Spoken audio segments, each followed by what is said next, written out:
Hello, and welcome to the AAMFT podcast, your all-access pass to the latest news, developments, and thought leaders in the world of systemic therapy. We strive to relate, educate, and innovate, one episode at a time. I'm your host, Dr. Eli Karam, and we're brought to you by the American Association for Marriage and Family Therapy. Our podcast explores topics that relationship-based therapists care about. In addition to featuring unique conversations and interviews with established experts, our show provides information and education on direct practice and emerging trends in the MFT profession. For more information, please visit us at aamft.org. Thanks for listening and enjoy the show.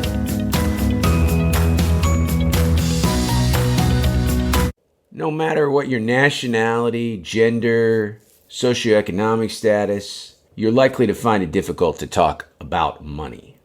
It's considered one of the most uncomfortable and invasive topics to discuss, even more than things like death or sex.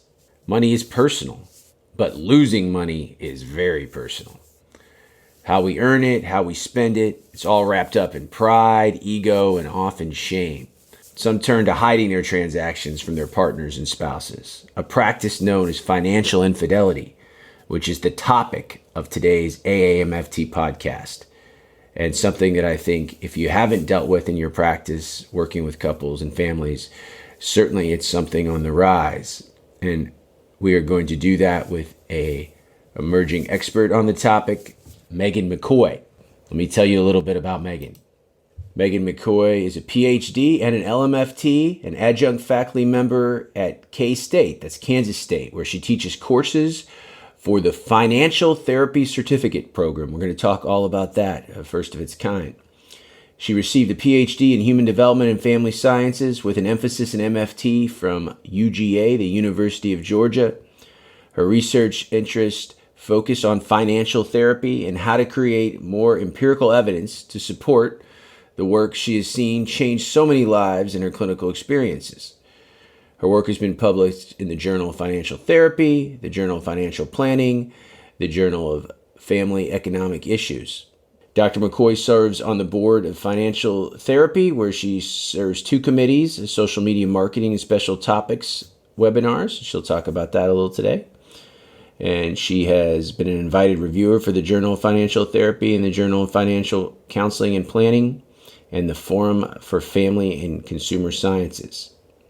She has extensive clinical experience working with individuals, couples, and families, and is passionate, as will come through in the interview. So happy to be joined by Dr. Megan McCoy on the AAMFT podcast, and we are going to talk about a topic today that is emerging in our field, and if you deal with couples, you need to know about. So more than sex, more than household chores, more than in-laws, couples fight about money. So today, we're going to talk about the concept of financial infidelity that takes on many of the same feelings and components as physical or emotional infidelity. In general, the emerging field of financial therapy, of which Megan is an expert in. So Megan, if you've listened to the show, the first question is always, we want to learn about our expert. How'd you get interested in MFT in general, and then integrating finances, financial infidelity with couples therapy? Yeah, so I started out always wanting to make the world a better place, and I started out as a psychology major, and I got, as an undergrad, a chance to work in a social psychology lab where we studied couples, and I was like, oh my gosh, this origin story is a couple, the love you can feel when a couple is happy, that's what I want to be a part of. And so I went to marriage and family therapy because I wanted to work with couples and families especially. And then I was working in the field for a couple years, and I felt like I didn't have enough skills. And as a first-generation college student, I didn't know that a PhD doesn't actually give you more clinical skills. That is a research degree. So I went back to my PhD, and I was like, oh, what am I doing in this PhD? This is not what I wanted. And the second ever financial therapy conference came to town. And I saw a live demonstration where someone was talking about the emotions they had around money, especially the shame and the fear. And I was like, oh my gosh, like I need this, my clients need this. And so I went on a journey, and all I've done for the last decade is really really explore my own financial health and find ways to teach both therapists to be more comfortable with money and financial planners to be comfortable talking about emotions and making referrals. And so that's really what I do now. It makes sense. We talk to couples so much about their intimate life, both emotional and physical, and sex, and we talk about kids. Like, money is such a huge part of a relationship, a marriage. You think we would have training that we would know, but just like, I've been in the field for 21 years, and other than what I've gleaned on my own, this idea of integrating financial health into relationship health, I've never had any formal training on it. Yeah. So I think it is so important. So we'll talk about financial therapy in general today, but really financial infidelity. So for our listeners first, let's define that. And that is going on, how you start to educate yourself about. But let's first define financial infidelity. So financial infidelity is defined as keeping a secret around money for your spouse. And just like there's a spectrum of infidelity that can be committed physically, like you can fantasize about having an affair, to actually having penetration and everything in between. Same thing with financial infidelity. It can be, something drastic like hiding debt, or it could be something simple as like rounding down when you purchase, or just omission of talking about shopping with your partner. And the thing about financial infidelity is that it's such an understudied area because, again, mental health professionals don't tend to look at the financial side of things, and financial and economics people don't tend to look at the relational side of things. So it's not very well studied. In addition, it's hard to survey and find statistics about how often financial infidelity happens. Because if you ask someone, have you ever committed financial infidelity? We're all like, no. And so the stats sometimes are super low, like 17 to 20%. But if you ask somebody, have you ever round down? Have you ever felt shame about a purchase so you just didn't tell anybody about it? All of a sudden, the rates of financial infidelity skyrocket up to something that is probably going on quite often in our world. And I think even if it's on the minor kind of quote unquote side of the spectrum, it can be such a sign of something needing to be healed either within yourself or your relationship. What do you think are the main causes of this phenomenon? So I think that on the extreme side, financial infidelity is often linked with physical infidelity, that you're having to pay to court someone. It also is very related to addiction, paying for the addiction, hiding the addiction from others. So that's probably what you see on the extreme side. I think as you move down the spectrum, what you see is a lot of shame or a lack of being able to ask for what you want. And that's why the minor financial infidelities are still important to work with in yourselves and with your clients, because if you're having a lot of shame around your purchases, either like you would feel better if you got more on top of your purchases, or if you let go of that shame, and if you are not able to ask for what you want, even if your partner might not deem it important, if you're not able to say, this is important to me and I want to buy it, that's a sign you're probably not being able to be assertive in other areas of your relationship, and therefore not getting your needs met in other areas in the relationship. So on one hand, it's part and parcel correlated with another problem, another breach of trust in the relationship that costs money, and you don't want to tell the partner about that behavior, whether it's a third-party relationship or some other type of addiction, like you said. But sometimes it's just the ability not to advocate for yourself. And I think money is the great taboo with couples. Why do you think, even more than sex, why do you think people are so antsy talking about money? It is funny, though, because there was like a Man on the Streets episode I was watching, and they were asking about people's sex lives, and people were going into very graphic details about their sexual behaviors on TV with no problems. And then they asked them, how much is in your bank account? And these people were like, how dare you ask me that? I would never share anything so personal. Really, I think because social media has decreased the taboo around a lot of other aspects that used to be taboo, like talking about politics or talking about sex, money might be the last remaining taboo. We're not taught how to talk about it. I did a study with a couple colleagues, including Ken White at Georgia, and we found 90% of the people in our survey had not talked to a single soul about money in an entire year. entire year, had not created financial goals with their partner, had not created a plan with their partner, had not gotten advice from friends and family on financial aspects. I think there's very few topics that we have not broached in an entire year with anybody, especially a topic that we deal with every day, multiple times a day, like money. So I think that is an interesting phenomenon. It's interesting too, because I see a lot of couples in my private practice and train couples therapists. I don't think I've ever had somebody come in saying, this has been a financial infidelity. They talked about some of the same feelings, though, of being lied to, a breach of trust, being very upset. I mean, I always like framing things as MFTs and systemic thinkers do in strength and health. So like financial transparency, and how do you make decisions around money? And has there ever been a time money has been a problem in your relationship? But I think of all the things we assess as in an opening session working with couples, and you probably do this as part of your practice too, but I don't think on most of our kind of standardized assessments or opening couple interviews, we ask directly about money. I mean, we ask about every other part of the relationship. We certainly ask about physical intimacy and sex. We certainly ask about other things, but we don't ask necessarily about money. So what do this field of financial therapy, if somebody is not coming in specifically for financial infidelity or for financial help, how do you suggest that couples therapists start to kind of normalize this and assess this in their kind of routine way of working? I think it's a lot like the couple presenting with communication issues. Like, we know it's not really communication issues, or everything is communication issues, but there's other catalysts that we know are hidden behind that kind of buzzword. And so a lot of times financial issues actually arise in what I see as like household responsibilities or power or control or autonomy. And so if you have a couple who's fighting a lot around those concepts, I promise you money's probably at the root. If they're fighting about like, I do more household duties, the underlying implication is like one of us makes more or less, and so it's not fair at this point. Where one of us is using power as a money to, maybe be less fair in the household distribution or be more fair in the household distribution. And so I think a lot of times us as mental health professionals, there's been a couple studies that show that we're not really the most financially healthy population in and of itself. A lot of us, especially I are very money avoidant, have beliefs that like we should be saving the world, so we shouldn't be accepting that much fees, or we don't need to make that much money because we're therapists meant to help the world. And so I think by getting more comfortable with our own relationship with money, we're much more equipped to be able to ask the follow-up question about household responsibility is a problem. But tell me more about that. Be curious around the power struggles around money and autonomy in the relationship.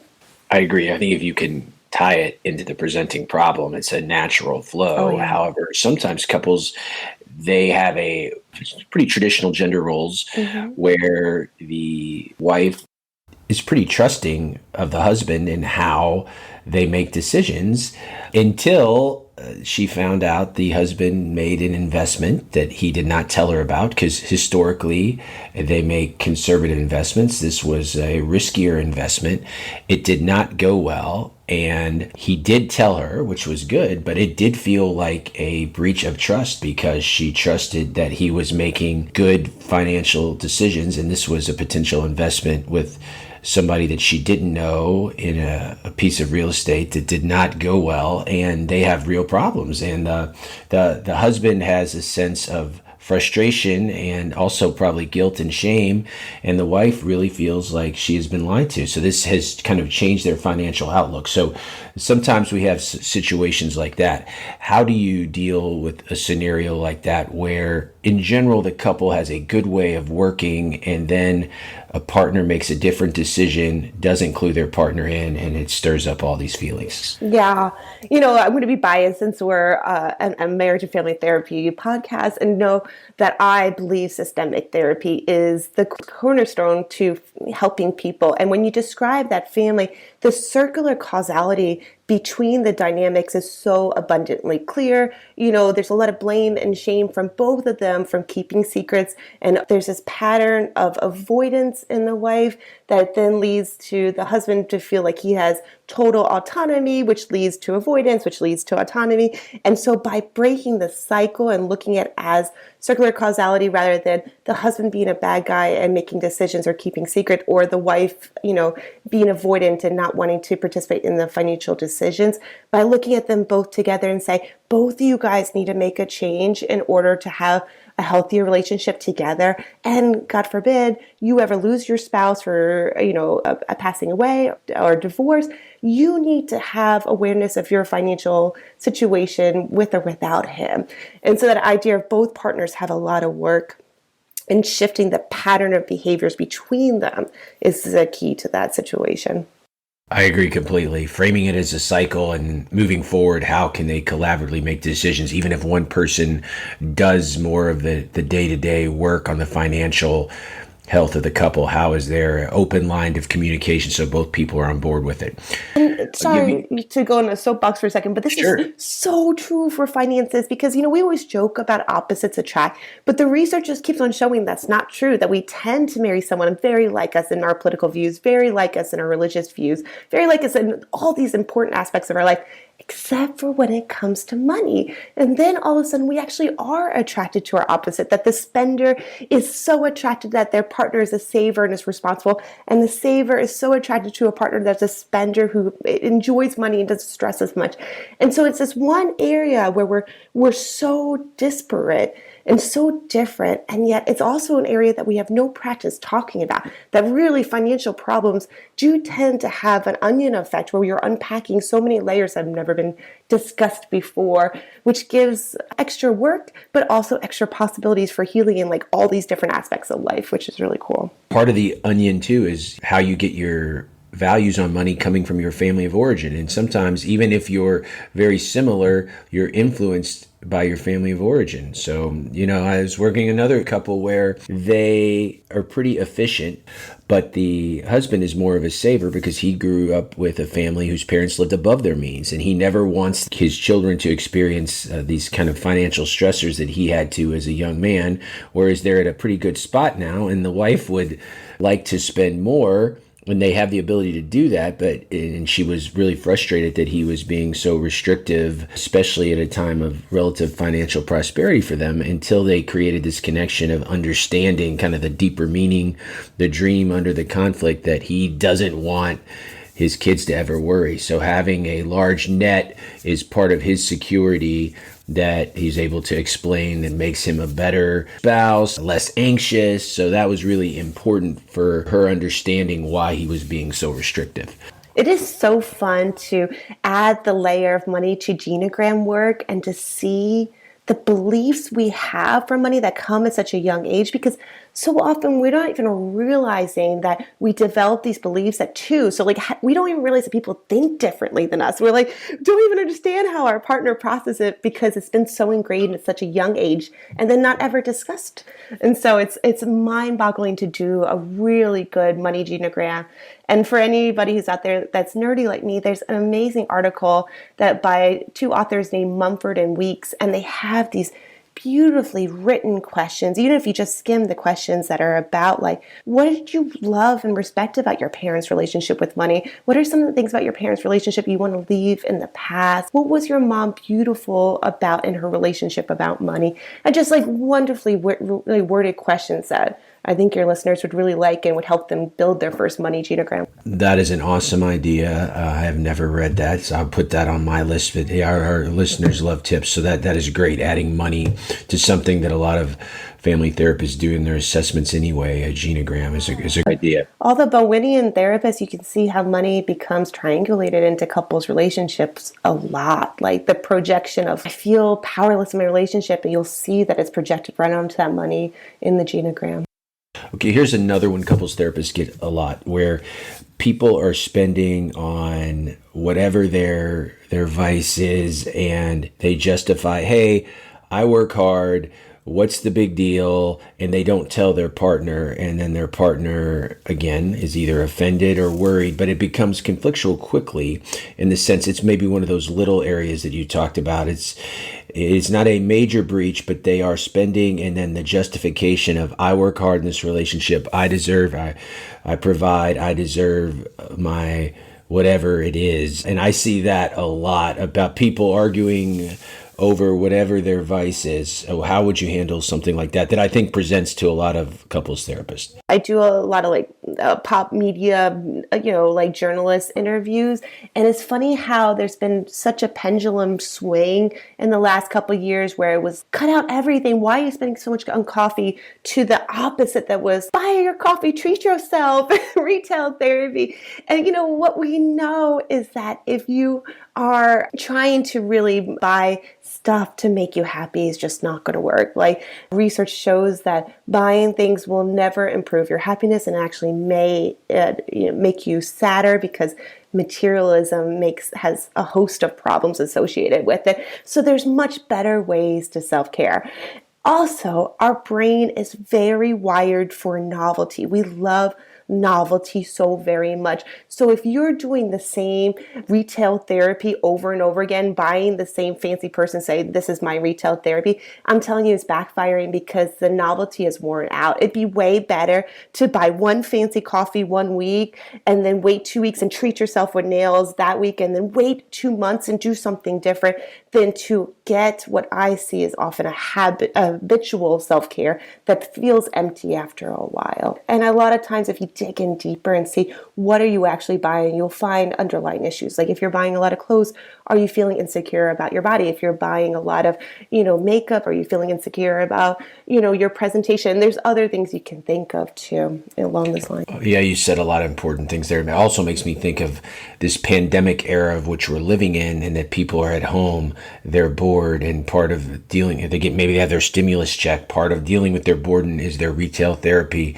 Amazon, what have you. And certainly I know I have made more online purchases in the last year than I've probably in the last 5 years combined. So part of it is just how we shop now. But how do you know the line between self-care and indulging and when it becomes you're trying to fill a void? How do you help individuals and couples see that? I'm going to be a little prescriptive first, and then I'll go more in like a broad lens of this. And my prescription for online shopping is that you should never check out the day you online shop. You should always wait 24 hours. And in those 24 hours, have fun daydreaming about the items you're purchasing. Like what will actually be different when you have those pillows on your couch? What will actually be different when you get that fancy TV? Whatever you're buying, just spend 24 hours digging into the details of the purchase and imagining what it's like, because us humans are not good at noticing the details of the future, right? So you might, for instance, I'm like in love with the princess sleeve shirts, the big poofy dynasty shirts. And there's been so many times where I've put some very outrageous princess shirts into my Amazon cart, and I'll just spend 24 hours thinking about what will it be like wearing that shirt. Wait a second, how often can I wear that extravagant shirt? Where could I actually wear that extravagant? Can I ever wear it more than once? Because everybody's going to know that shirt. And so I start digging in, and then within 24 hours, I'm like, oh, well, I had fun the first few hours imagining buying that shirt, but then after 10 hours, I started to not have as much fun visualizing the wearing of the shirt. And so I'm just going to take that out of the cart and just leave the one thing that still brings me joy.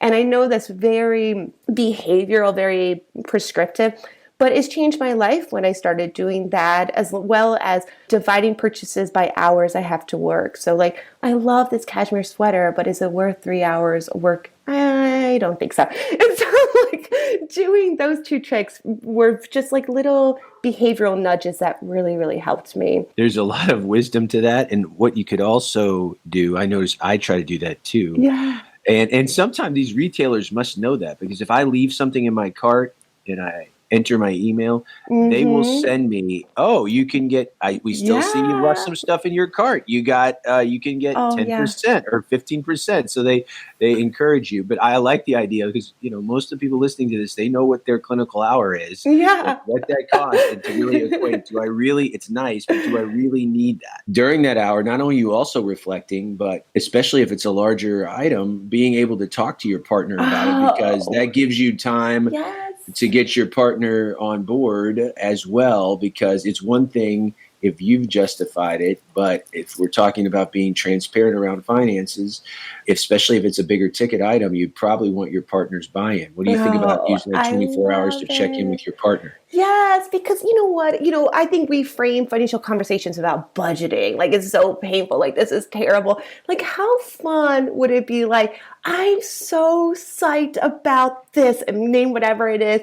These are all the reasons why. This is the joy that I'm looking forward to. This is how we can use it together. It is such a shift to be able to talk about money in not just a negative scarcity mindset, but really in like, what are our goals? What do we want to drive the pleasure out of money together? Like, what makes us happy? That's just like a shift in the conversation that can just really open doors to have the harder conversations because you already have that like kind of golden ratio that Gottman talks about. You have these 5 fun experiences in the past where you gave each other a high five to buy little things that were in your spending plan that you could afford, that the 6th time where you guys have to say, I know you really want this, but I think we have to wait a couple months, becomes a lot easier to do. But I love that.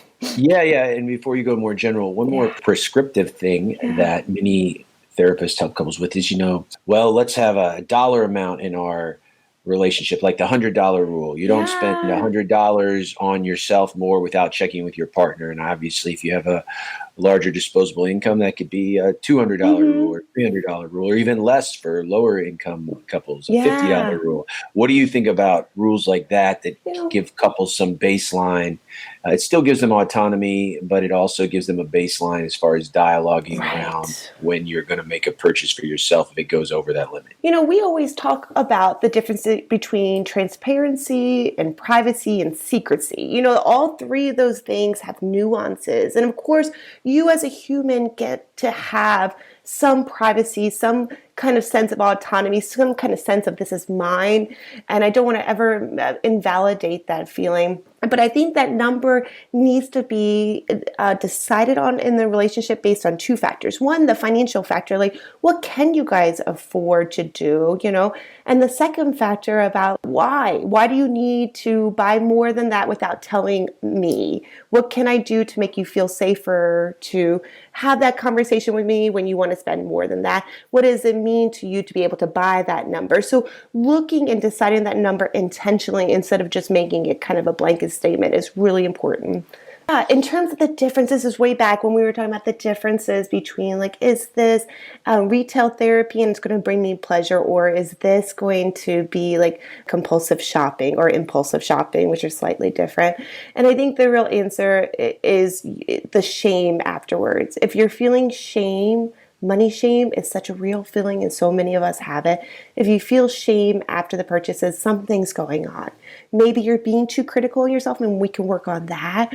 Or maybe you are kind of going into impulsive compulsive shopping instead of just retail therapy. Now, some relationships people meet where couples that get together young, everything is in the same pot from the beginning. They don't have much to start with, so they're really putting it all in the same pot from the start. Other relationships, maybe a second marriage, where one person has considerably more either income, resources, or even debt. So there's a mismatch. And not one size fits all. Some couples fully merge their finances. Some couples keep them separate. Right. And sometimes, let's just ask it this way. If a couple keeps their finances separate, what do you, even if it's not all merged, what do you encourage as far as how to be transparent, even if they have separate pots? Yeah, your goals, your financial goals, for sure. Like, what are we saving for? Where do we want to live in retirement? So, like, if you have separate pots and one of them runs out of money, like, is your pot going to be fully in retirement? Like, you're just going to leave your partner in a cardboard box while you live in a mansion because they went through their pot faster? I mean, that I think is kind of kicking the ball down the road sometimes, unless you're very high income.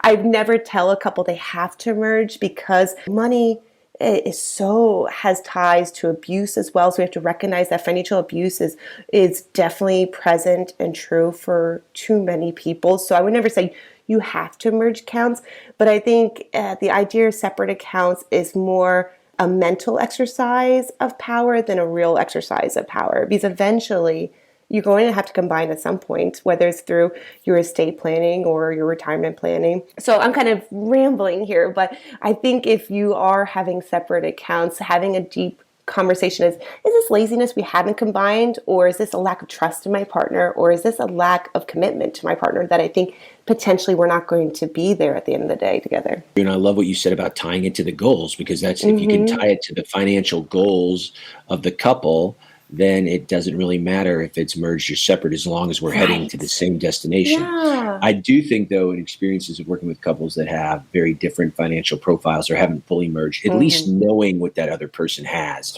is important to the partner. Even if it's not merged, knowing and being able, I always said the litmus test is being able to sit at a computer and with 5 or 10 minutes pull up all of your accounts so you can see all that you have, all that you owe, and there's at least a plan for that. And even if it's not merged, that as far as transparency, you have your partner's passwords, you understand. Even like in my situation, my wife does a great job, does most of the budgeting and bill paying. I do most of the investing, but we have like a talk. If I had to, I could know how to pay the bills. Yeah. And if she had to, she knows how to check the investment. So I think that's another thing too. So good. Even if you have, something happened.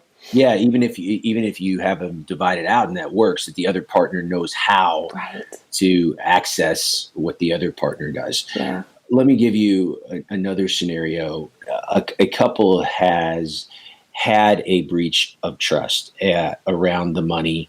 And many times we talked about it could be an actual affair and the person is covering that spending. You mentioned drugs or alcohol. Or any kind of addiction. Well, yeah, and another addiction. So a lot of questions we get around this is gambling. And gambling, which brings up guilt and shame, which many times it's not only the feelings of that, but somebody has risked and lost a significant amount of the couple's income or the family's financial security. So do you have any specific tips around gambling in order to set a boundary of that, in order to reassure partner? Because I think that coming into our practice, and we're not necessarily experts on addiction or gambling, but the couple is in front of you and you have to deal with it. Yeah. I think it's one of those times where sometimes if you're really uncomfortable with addiction, it is a referral time, because there are nuances to addiction that need to be resolved. Otherwise, you're kind of putting, lipstick on a pig if we don't deal with the underlying addiction. Because this is something I want every listener to understand. I don't love some of Dave Ramsey's writing, but he is brilliant and he has helped so many people come from the most extreme debt to being so financially well off. So there's no financial hole that any one of you listening or any one of you listening's clients cannot climb out of. It is simply, spending less than you make, and everyone, if creating a plan and making some hard decisions can do that. And so I want to understand that the actual financial hole is climbable, but it can't happen until the addiction is resolved, because what you'll see a lot of times with addiction is just the movement of addiction. If they're just white knuckling sober and not really in recovery, you'll see the addiction move somewhere else. For instance, I had the most wonderful client that had an alcohol addiction, and he white knuckled it for his family because he loved them and he wanted to be good. And where the spending went was back in the eBay days. He started buying on eBay as compulsion to get the high he was missing from his addiction. So to the point where he had a secret storage unit to hide his eBay to deal with the missing of the addiction. So I think whenever you're dealing with addiction, we as practitioners can do so much beauty with our clients and help them, but there needs to be a focus on resolving that first before you can move into other layers of healing. Yeah, I'm so glad you said that. I mean, we know in our field, if we were dealing with someone with a raging alcohol problem, that we couldn't do good couples therapy unless the person was in recovery, and we may be able to do it conjointly if the person was working a 12-step model or some other form of recovery, but we wouldn't ignore that. It's the same thing with the gambling, the addiction. So I'm so glad you said that. So part of when you're assessing a couple, if something like that is going on, is framed in its financial infidelity, you have to have a plan for the addiction. I guess part of one of the protective factors is at least the person realizing they have a problem, because that is sometimes what we see too in this financial infidelity. The person is not yet to the point they're in denial. They do not see it as an addictive, whether a Right. gambling problem or financial thing. Or hoarding or compulsive Yes. buying. All of those will All- have addictive, components to it. And your eBay scenario made me think of another justification. A lot of times partners have in a relationship. Well, I'm buying it at this, but I'm going to sell it at this. Yeah. Another client I work with is a coin Yeah. collector and was spending large sums of money on coins without fully telling his spouse, but his belief was that he could get a deal on them and sell them for a Yeah. profit. But this was never happening. So Yeah. the idea of the eBay scenario or trying to flip or turn also happens. Yeah. And collectors, you made me think of that Oh, too. yeah. Like collectors justify anything for their collection. So they Right. spend large amounts of money on a collection that is very meaningful for them. But if their partner is not on board with that or it's not in the budget, it causes those same feelings that we've been talking Yeah. about with financial infidelity. Have you had any experience with collectors and using that as justification? Absolutely. Absolutely. And to a lesser degree, I'll hear things like, a partner spending too much on their hobby and saying, well, at least I'm at home. I'm not going out and gallivanting around town. I'm sitting in the basement with all my, gear for my next, marathon or something. It's a healthy addiction, and I think sometimes if you're taking the autonomy or the decision making away from your partner, even if it's quote unquote a healthy problem, like, oh, well, I'm just spending money on clothes. I'm not going out to the bar with my friends. Even if it's a healthier alternative to something, you're still taking your partner's decision making away, and that does not feel good. Okay, we've identified it as financial infidelity. Both people are committed to repairing. So now let's talk about what that looks like. If you could give our listeners some skills or tips or the ideal condition, if you have couples that want to fix this, what are the ideal conditions to repair? And what do you need to do in order to save a relationship after a financial infidelity? Yeah, I am a huge fan of John Gottman. I'm sure all your listeners know of him and his Love Lab. And a lot of the thoughts I have around forgiveness have come from his work. And so I think a big part of the first step is figuring out how you discover the financial infidelity. It's a different process if you discovered it accidentally versus if your partner said, I'm ready to make a change. I'm ready to apologize for this. It doesn't mean one's necessarily bad or one's necessarily good, but I think you start at a different place depending on where they are. I think recognizing the source is the next hard conversation. How did the financial infidelity happen? Was it bravado, like the story you gave with the investing mistake? Potentially was that you feeling overly confident? Or was that you feeling like you wanted to support the family more, so you had to almost gamble to make enough money, quote unquote, for your sense of what is good enough for the family? Or was it accidental, like, what do they call it? The tiny cuts. Do you remember that saying? I forgot what it is, but I like death by tiny cuts or whatever, where it was just like impulsive shopping that has gotten out of control. And then I think really it's important to have a plan moving forward. How are we going to prevent this from happening again? How are we going to deal with it when a slip up happens? How are we going to encourage ourselves to focus now on our shared goals for the future? I love it. Now, I often think, okay, if I had more time, I don't. I would love to go back and get like a certification in financial planning or something like that, because it goes so hand in hand with couple health, like in relationship and financial health are tied together. And so many couples, like I say, come in with financial stressors. So these are not fields historically that have been integrated. That's why I wanted to have you on. This idea of financial therapy, oh man, I think it would appeal to so many consumers as far as potential couples. If I could get my money concerns and my communication concerns all under one house from an LMFT that has a financial background, I would love that. So I know our listeners will certainly be turned on to this. As I told you, I was interested in covering this and I had several emails. So this is an emerging topic. We got to talk about it on the podcast. So I want you to just talk about the field of financial therapy in addition to what we've talked about with financial infidelity, what it includes. And if I'm a listener, how do I go and get trained in this, or how do I get more information? Yeah, the field of financial therapy only started in 2008. So it's a really, really new field. And honestly, since it's so emergent, there are not a tons of ways to get training specifically in financial therapy. I work at Kansas State University. We have the only graduate certificate in financial therapy. That is 4 online courses. Also, I volunteer for the Financial Therapy Association, and they are an amazing association, completely nonprofit, where they're trying to create education materials for individuals, provide resource lists. We also have webinars constantly and coffee chats where people can learn how to integrate this material. And I think it's a twofold step. I think so much of financial therapy for mental health professionals is, of course, becoming literate around our finances and understanding the basic literacy, but it's not as complicated or magical as one would imagine if you're not very comfortable around finances. I think the second part of entering into financial therapy is really your self with a therapist work, understanding your biases, your beliefs, your fears around money, and how that impacts how we advise our clients, how that impacts our view of our clients. I was talking to one of my amazing colleagues. He is one of the most brilliant therapists I've ever met. And he was talking about how it's really difficult for him to work with really high wealth clients because it brings up countertransference and transference issues.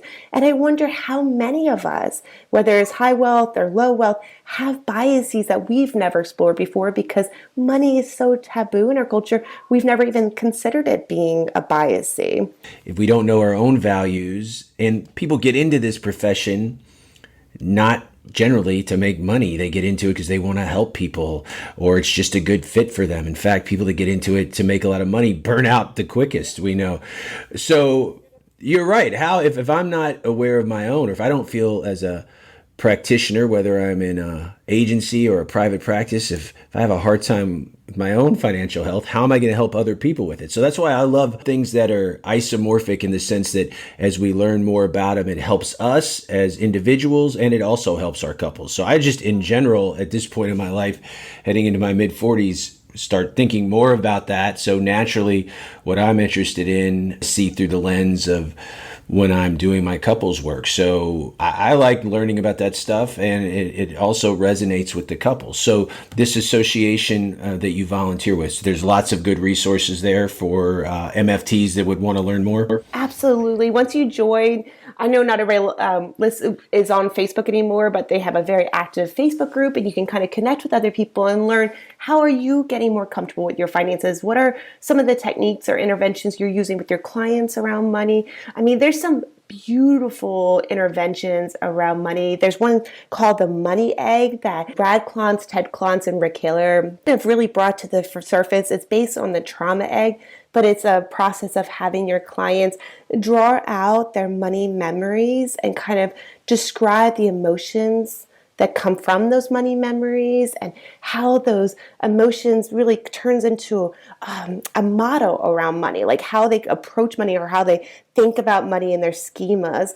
And it's just amazing to learn from other practitioners who are kind of diving into something so brand new that there's so many unexplored places. And I'm very passionate about it because, like you said earlier, it has helped me so much with my clients, but more than that, it helped me so much with my own money shame, my own money fears, and it helped me so much talk to my husband about money and feel like we as a team are working towards better financial goals. You mentioned Dave Ramsey earlier, and yes, he's like, even if you don't know anything about money, you know that name, much like if you don't know anything about couples, you know about John and Julie Gottman. It's kind of synonymous, but I think what those plans all have in common is MFTs were process experts. It's the process of couples, as you said throughout this interview, having a shared goal, having both a piece in it and transparency back and forth, and working on the same thing towards something that benefits them both. So it's the process more than any of the concrete techniques or anything behind it that makes it work. So I think that's great. And you mentioned the money genogram earlier, the money egg, any other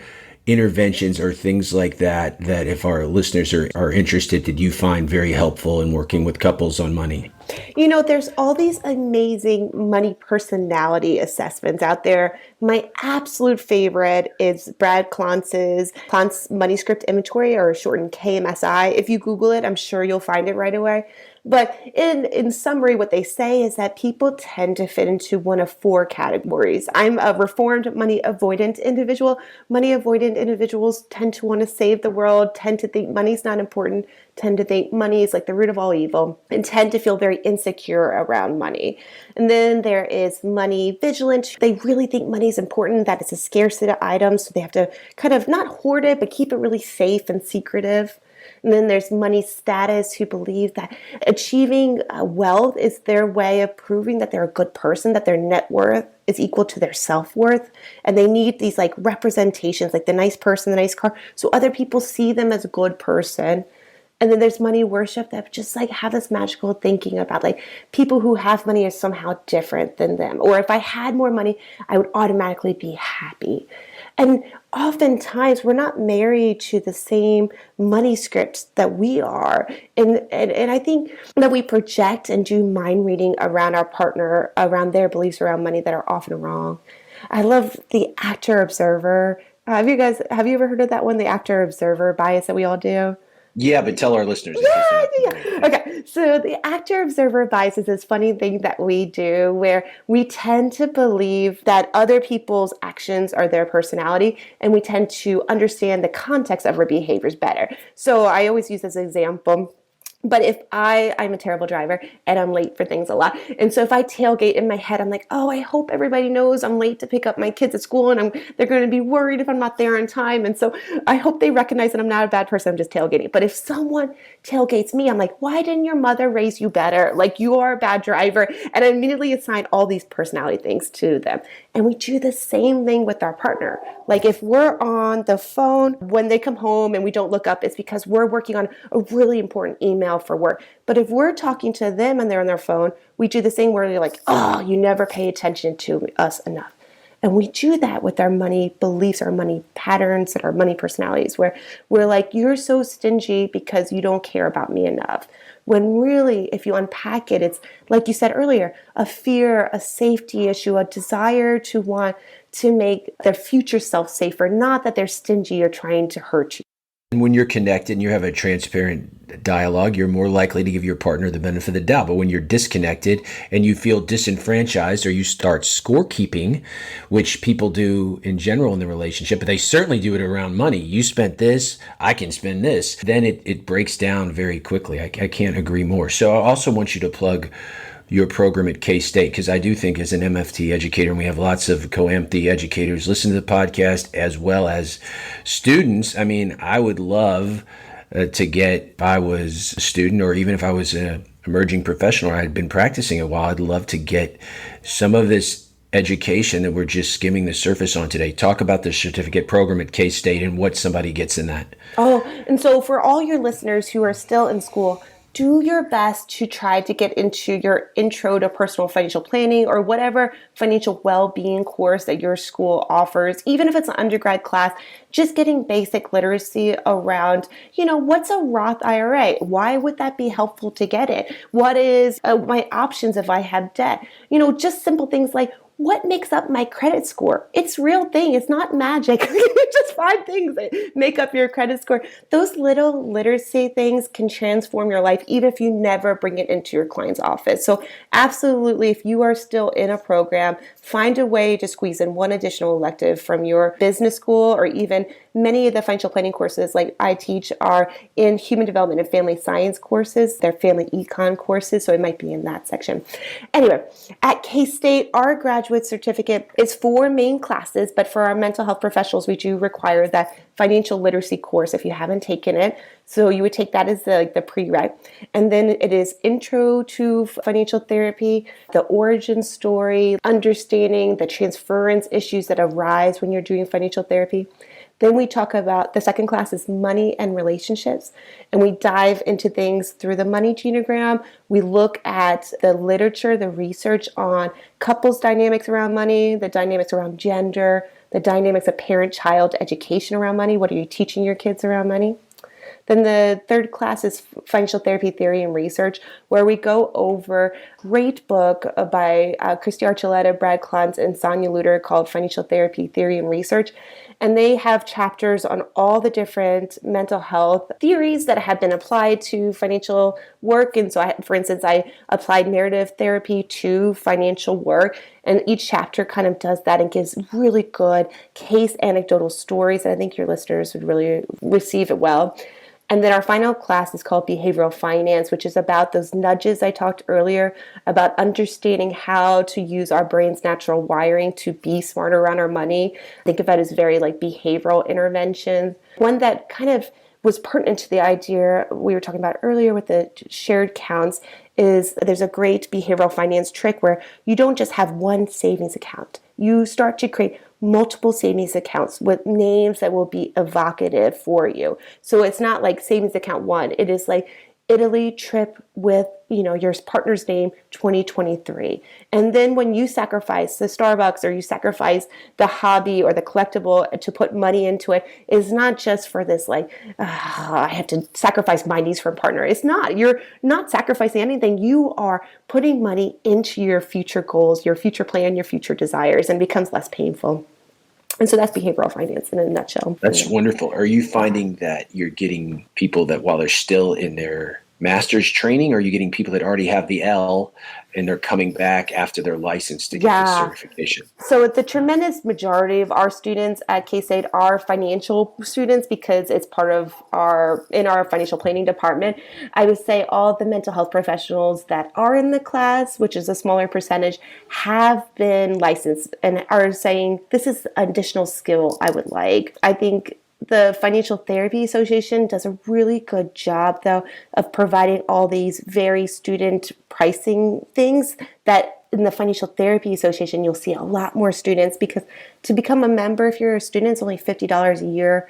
That makes the webinars only $5 and then lots of things free because of that. So if you're a student, I would recommend definitely doing the Financial Therapy Association, but I hope all your listeners consider joining. Great. And I have one last question. A more seasoned clinician, if obviously to be able to talk about couples and their financial issues is in our scope of practice, it may not be in our scope of competence without this training. I'm wondering just how you market. If somebody is marketing their private practices, their services, what's your advice to that as far as how to market their ability to work with couples around money, maybe on their website or in their promotional materials? Right. So the Financial Therapy Association is creating a certificate. It's called Certified Financial Therapist Level 1 and eventually Level 2 to try to help consumers stay protected and make sure that practitioners, again, have that scope of competence that have done not only the financial literacy work, but have done that self of the therapist work that's really necessary to dive into this.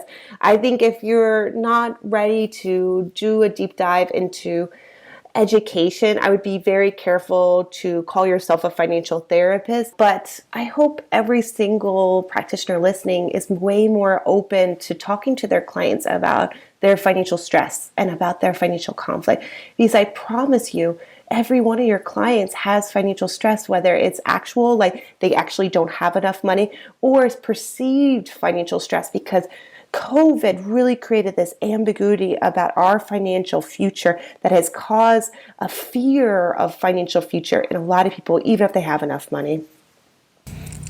All great tips. The other thing I think of, it's helped increase my knowledge. You know how we have referral sources, so we have client system could be working with a school system, they could be working with a psychiatrist or an occupational therapist, and many times they're working with a financial coach or a wealth advisor. Sometimes when we coordinate treatment, we'd never think to coordinate if they're having money problems so we can increase our understanding to coordinate with a financial planner in the system. But I found most times when I learn about other professions, it's because somebody has been patient enough to educate me. So I have a financial, it's a business coach who turned me on to this financial planning. I've learned a lot just by listening to them too. So I'm wondering also other people outside of the association that you collaborate with that have taught you a lot, where maybe our listeners could think about learning from someone local. Just like we have so many different mental health designations, I think it's really helpful to know the different financial professionals. And so just like the differences between MFT and clinical social work and LPCs, it's not exact science. The same thing for financial professionals. But the main three umbrellas of financial professionals are financial counselors, and these are individuals who are very good at debt management, at creating a budget, at creating plans.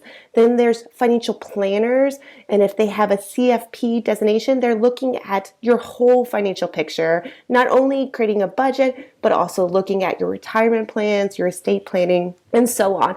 And then we have financial coaches, and the financial coaches are going to be very goal-oriented and focus on what are your financial goals and how can I help you receive them. All three of these have different designations that go through them.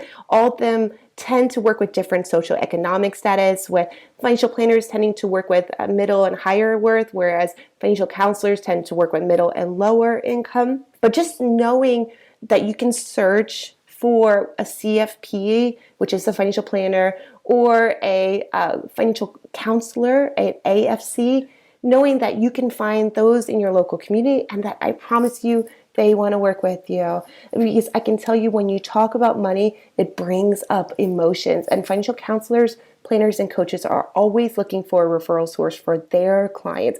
So you'll be able to have a bi-directional relationship where you're both making referrals to each other and learn so much from each other. So I highly recommend. Yeah, it's the gift that keeps giving. Yes. You scratch my back, I scratch yours. So I have learned so much today. This has been extremely helpful. If listeners want to continue the dialogue with you, what is the best way to reach you? Yes, you are definitely welcome to email me. My email is Megan McCoy, spelled just like my name in one thing, at KSU.edu. K as in Kansas, S as in state, and U as in university.edu. Eli back with you, bringing to a close another informative installment of the AAMFT podcast. I learned so much. Thank you, Megan.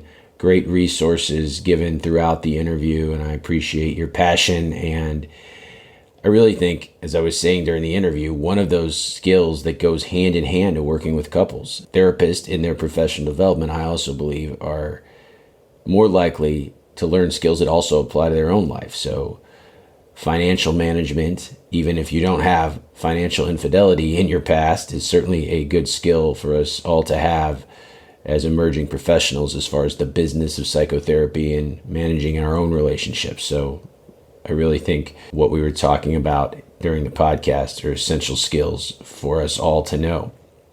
Talking about essential skills and things for us all to know, AAMFT is breaking ground once again.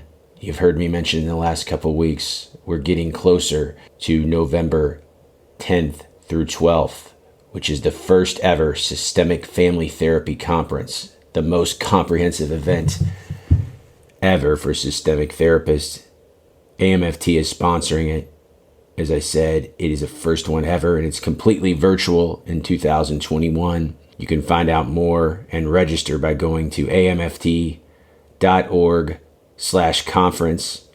Again, this 3-day conference features workshops focusing on enhancing the systemic thinker, developing cutting-edge clinical skills and training, and integrating MFT values into vital community and institutional systems. Bringing together attendees and presenters from every continent in the world, and because it's virtual, we're eliminating barriers to access, building our community, and strengthening the profession to make a worldwide systemic impact. Great speakers.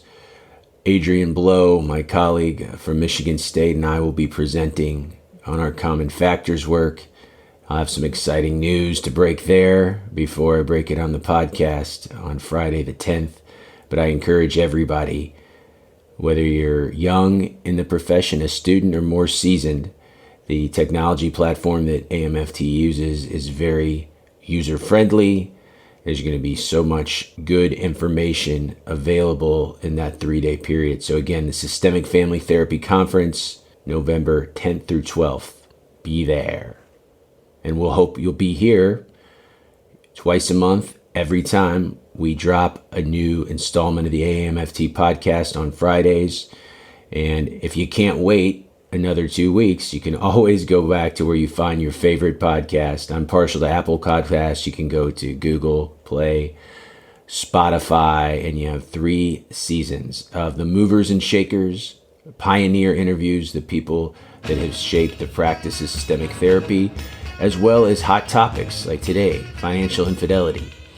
A good mix of both. We're so happy the feedback we have been getting lately. Many accredited programs use our podcast in their curriculum, but I've also heard from seasoned practitioners that drop me a line and say they are enjoying it and still adding tools to the toolkit by listening to the show, which is really music to my ears. If you want to get in contact with me, you can send me an email, eli@northstarcounselingcenter.com. Also check me out, elikaram.com, and you'll see all the things I'm doing professionally and promoting the profession of MFT, systemic family therapy. You can also follow the conversation on Twitter. I'm at Dr. Eli Live. The AAMFT is at the AAMFT. We'd love to hear from you. Until next time, my friends, stay systemic.